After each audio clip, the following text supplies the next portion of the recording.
You know that feeling when you are missing something in life, when you tried almost everything, like I did, but nothing really fulfilled you. And then you start to question, why the hell I'm even alive? Why don't I have the life I dream about? Well, I've gone through the same, so let me tell you my story.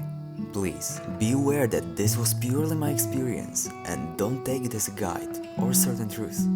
I'm telling this because I'm just someone who made a shitload of mistakes, hurt, used and lied to many people so I could satisfy my narcissistic traits. And I wish someone would have told me before. I remember it clearly. It was 4 AM about a year ago. I was overlooking the Marina Bay Promenade in Singapore when I realized I had everything, then lost it, gained it all back, and it did not help. I was still fucked. Everything in my life was quite downhill. Maybe you know that feeling, and then it hit me.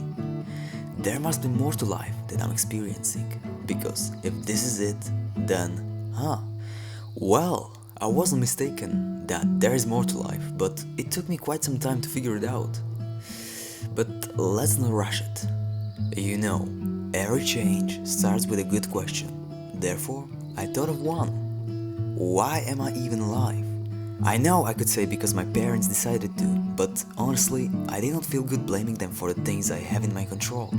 I wasn't fulfilled and that was purely on me.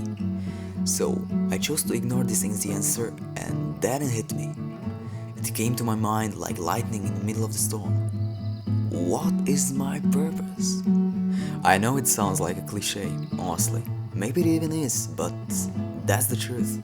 From that moment, I was like a changed man because I knew where I needed to start to find the missing part in my life. Did it help me?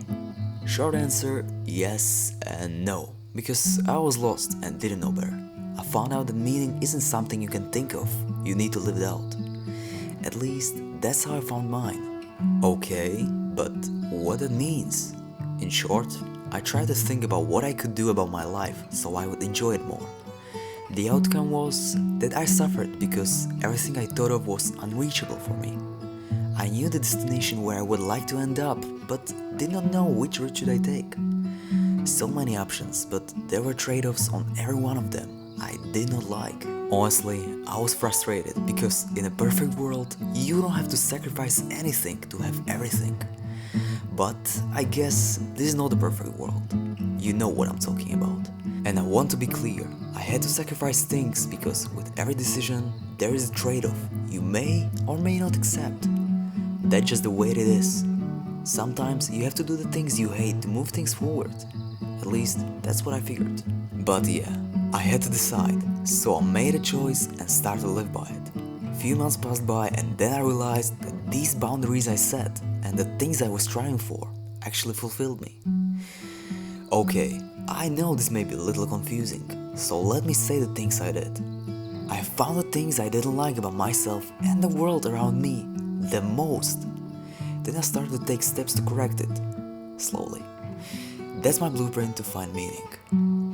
Eventually, because the more of the bad in me I destroyed, then the things I would like to live by and live out came clear to me. You know, everybody tries to add things in life when they are not satisfied, but I found the opposite approach and getting rid of the things I hate way more helpful. So, in the end, figuring out the meaning doesn't need to be that hard. It is way harder to live it out though, because distractions and new opportunities come in every minute. And also because with that thing we need to know everything before we start. But the reality is, I didn't have a clue for a long time. I was just trusting the process. Then it crystallized, but for meaning to work, I had to stick to it for a long time, compared to what I was used to. But more on that in future episodes. See you soon.